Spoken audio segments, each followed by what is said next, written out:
नमस्कार दोस्तों।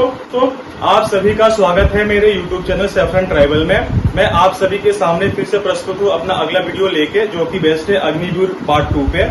हमने इसके प्रीवियस वाले वीडियो यानी कि इसके पहले वाली वीडियो में जाना कि आखिर गवर्नमेंट जो है, सरकार इस योजना को क्यों लेके आई है, आर्मी इस योजना से क्या हासिल करना चाहती है, और अग्निवीरों का जो मेन कंसर्न है, उनके मन में जो दुविधा है, आखिर किन चीजों को लेके है। और इस वीडियो में हम जानेंगे कि क्या कहते हैं उसे, कि अग्निवीर को ज्वाइन करने के लिए आपको किन योग्यता की आवश्यकता पड़ेगी, उसमें कितनी आपको सैलरी मिलती है, और कोई भी अग्निवीर अगर वीर गति को प्राप्त हो जाता है उसके बाद उनको कंपनसेशन क्या मिलता है। वैसे तो किसी वीर गति प्राप्त सैनिक के लिए कंपनसेशन कोई मायने नहीं रखता है, बट फिर भी सरकार के तरफ से उनके परिवारजनों की सुरक्षा के खातिर आखिर गवर्नमेंट कितना कंपनसेशन देती है, तो हम सब जानेंगे इस वीडियो में। तो सबसे पहले हम बात कर लेते हैं योग्यता की। अग्निवीर योजना के लिए जो मिनिमम क्वालिफिकेशन चाहिए यानी कि योग्यता चाहिए, वो है 10th में आपको कम से कम 45% मार्क्स होना चाहिए या 12th पास होना चाहिए। ये है जनरल ड्यूटी के लिए। अगर आप अग्निवीर टेक्निकल के लिए, ऑल आर्म्स के लिए अगर ज्वाइन करना चाहते हैं, तो आपका होना पड़ेगा 12th पास या ITI। अगर आप Agniveer technical aviation and ammunition को ज्वाइन करना चाहते हैं, तो आपको 12th पास होना पड़ेगा, मिनिमम मार्क्स 60%, और आपको टाइपिंग आनी चाहिए। और अगर अग्निवीर योजना को ज्वाइन करने के लिए अगर आप चाहते हैं, तो उसमें मिनिमम क्वालिफिकेशन यानी कि योग्यता की आवश्यकता है 10th आपको कम से कम 10th में 25% मार्क्स होना चाहिए, या आपको होना पड़ेगा 12th पास। और ये है जनरल ड्यूटीज के लिए। और अगर आप अग्निवीर टेक्निकल को ज्वाइन करना चाहते हैं, तो आपको होना पड़ेगा 12th पास विथ ITI। और अगर आप Agniveer technical aviation and ammunition को ज्वाइन करना चाहते हैं, तो आपका होना पड़ेगा 12th pass with 60% mark and typing आपको आनी चाहिए। और अगर आप अग्निवीर क्लर्क मतलब ऑल आर्म्स को ज्वाइन करना चाहते हैं, तो आपको मिनिमम योग्यता चाहिए 60% 8th एंड 10th में। और अगर आप ट्रेड्समैन को ज्वाइन करना चाहते हैं, तो आपको 8वीं या 10वीं पास होना पड़ेगा। ये भी है ऑल आर्म्स के लिए। तो हम लोग जान लेते हैं कि आखिर एक अग्निवीर को कितनी सैलरी मिलती है। तो ये सैलरी आप लोग जानते हैं कि 4 वर्ष के लिए ये सेवा ज्वाइन किया जाता है, और प्रति वर्ष जो सैलरी है वो बढ़ती जाती है। तो पहले वर्ष में एक अग्निवीर को 30,000 की सैलरी मिलती है, और उस अग्निवीर को जो इन हैंड मिलता है सैलरी, वो होता है 21,000, जो कि 70% है। 30% यानी कि 9,000 गवर्नमेंट अपने पास रखती है। दूसरे वर्ष में उनको मिलता है 33,000 की सैलरी। 33,000 में से सरकार उनको इन हैंड जो मिलता है वो 23,100 रुपए उनको इन हैंड मिलता है, और सरकार 9,900 रुपए अपने पास रख लेती है। उसके बाद थर्ड ईयर में जो अग्निवीर है उनको मिलता है 36,500 रुपए, जिसमें कि उनको इन हैंड यानी कि सैलरी मिलती है 25,550 रुपए, और जो गवर्नमेंट है वो 10,950 रुपीज अपने पास रख लेती है। और चौथे वर्ष यानी कि अंतिम वर्ष में एक अग्निवीर को जो सैलरी मिलती है वो होता है 40,000, जिसमें कि अग्निवीर को जो इन हैंड मिलता है यानी कि अकाउंट में कट के आता है वो होता है 28,000 रुपए, और सरकार जो है 12,000 रुपए अपने पास रख लेती है। अब अग्निवीर जब रिटायर होता है, यानी 4 साल के बाद अपनी सेवा देने के बाद जो अग्निवीर रिटायर होते हैं, तो उनका जो लमसम अमाउंट बनता है, जितना सरकार अपने पास रखती है, उतना ही अमाउंट सरकार अपनी तरफ से उसमें ऐड करती है। और उसको ऐड करने के बाद जो टोटल अमाउंट होता है वो 10,04,000 रुपए के आसपास आता है। उसमें एक फिक्स्ड इंटरेस्ट होता है, यानी कि ब्याज दर भी सरकार एक अग्निवीर को देती है, जो कि 13 लाख के आसपास होता है। तो उनको रिटायरमेंट पे 13 लाख रुपए का लमसम अमाउंट मिलता है।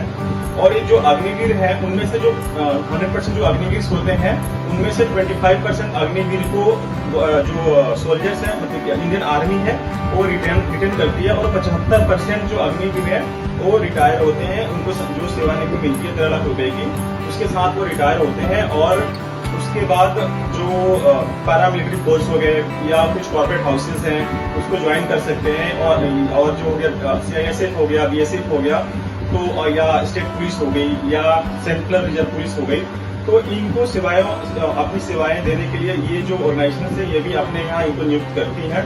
और बाकी के जो अग्निवीर हैं उनको कुछ एंटरप्रेन्योरशिप के लिए ट्रेनिंग दी जाती है, उनको स्किल्स सिखाया जाता है कि आगे चल के वो फ्यूचर लीडर बने। तो ये तो हो गई उनकी वेतनमान को लेके।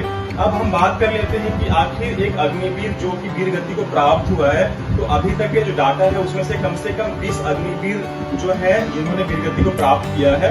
तो एक वीर गति को प्राप्त एक जो अग्निवीर होता है, आखिर उसको कितने का कंपनसेशन मिलता है, जिसमें मैंने आपको बता दिया है कंपनसेशन तो किसी भी जो वीर गति प्राप्त जो शहीद है उसको मतलब कि किसी पैसे के साथ से उसको नहीं तोड़ा जा सकता, बट फिर जो सरकार जो पैसा देती है अग्निवीर के परिवार को उनके भरण पोषण के लिए जो भी सहायता राशि कह लीजिए, तो उसका जो ब्रेकअप है मैं आप लोगों को बता देता हूँ।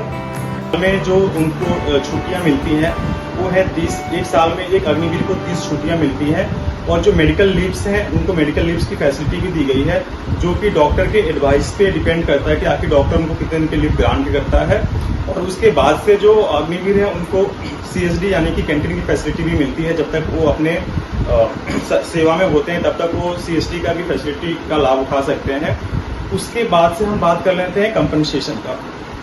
तो कंपनसेशन के तौर पे सरकार की तरफ से एक अग्निवीर को लगभग 1,65,00,000 रुपए की सहायता राशि दी जाती है, जिसका ब्रेकअप है कि 48 लाख रुपीस का तो उनका एक इंश्योरेंस होता है, और 50 लाख रुपए जो है एक फाइनेंशियल इंस्टीट्यूट जो कि मेमोरेंडम ऑफ अंडरस्टैंडिंग के तहत उनको दिया जाता है, फिर और मिलते हैं जो कि आर्मी की तरफ से होता है।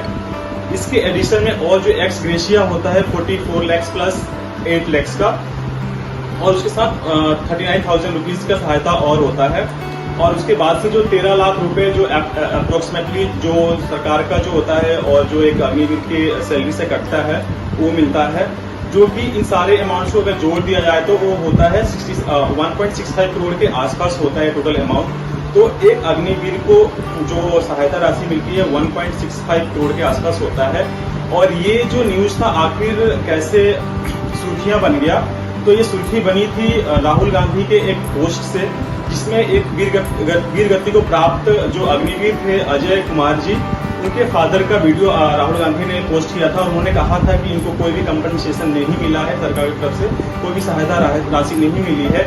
फिर राहुल गांधी ने पार्लियामेंट में भी जाके कहा था कि जो वीर गति को प्राप्त जो अग्निवीर है उनको कोई भी सहायता सरकार की तरफ से नहीं मिल रही है, जो कि बिल्कुल ही झूठ था। उसके बाद गवर्नमेंट ने भी उसकी आर्मी भी सामने आई और आर्मी ने सबको बताया, एक स्टेटमेंट दिया था कि अभी तक जो वीर गति को प्राप्त जो अग्निवीर है उनके फादर को ऑलमोस्ट 98 लाख रुपीस जो कि 48 प्लस 50 लाख रुपीस मिल चुका है, और बाकी का जो एक्स ग्रेशिया अमाउंट है जो कि 44 प्लस 18 लाख प्लस जो उनकी सर्विस टेन्योर का जो अमाउंट था वो मिलना बाकी है। तो उनको इतना मिलने के बाद लगभग 67 लाख रुपीस और मिलना है। तो ये तो एक कंट्रोवर्सीज की बात जो कि अब रिसेंटली ये कंट्रोवर्सी में अग्निवीर योजना आई थी, तो ये थी इसके ऊपर जो भ्रम फैलाए गए उसकी असलियत जो भी सच्चाई है। तो मुझे लगता है कि मिला जुला के जो अग्निवीर योजना है इसके अपने प्लस पॉइंट्स भी हैं और निगेटिव पॉइंट्स भी हैं। तो इस योजना को लेके जो भी भ्रम की स्थिति है अग्निवीरों के बीच में कि आखिर 4 साल के बाद उनका भविष्य का क्या होगा, तो जहां तक मुझे लगता है और आम लोगों को भी लग रहा होगा, ये मेरी अपनी भावना कह लीजिए या मेरा विश्लेषण है कि पहले बैच को निकलते हुए यानी कि जिन्होंने 2023 में फर्स्ट बैच का अग्निवीर ज्वाइन किया था अग्निवीरों ने, और उनका जो रिटायरमेंट होगा 2027 में होगा, तो फर्स्ट बैच के जो अग्निवीर निकलते हैं जो 75% अग्निवीर रह जाते हैं उनको गवर्नमेंट कौन सी ऑर्गेनाइजेशन में यानी कि कौन सी जगह पे कोई इंस्टीट्यूट में या जो भी गवर्नमेंट ऑर्गेनाइजेशन बॉडीज में या कॉर्पोरेट हाउस में या स्किल डेवलपमेंट के लिए उनको जो भी सहायता दे रही है, स्किल जो ट्रेनिंग दे रही है, तो वो लोग अपने फ्यूचर के लिए किस तरह से जाके अपना स्थान बनाते हैं उस जगह पे, ये देखना होगा। और हमें लगता है कि फर्स्ट बैच के निकलने तक हमें थोड़ा वेट एंड वॉच करना चाहिए, क्योंकि कोई भी नई योजना होती है वो पायलट प्रोजेक्ट के तौर पे लॉन्च की गई होती है, और उसके सक्सेस या फेल्यूर को लेके हम जब तक पहला बैच बाहर नहीं आता तब तक कुछ कह नहीं सकते।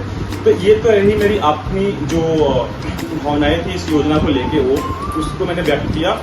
तो मैं अभी इस वीडियो को यहीं पे विराम देता हूँ और अगले एक बहुत ही इंटरेस्टिंग सा वीडियो लेके आप लोगों के सामने फिर से प्रस्तुत होऊंगा। तब तक के लिए बहुत बहुत धन्यवाद। Thank you.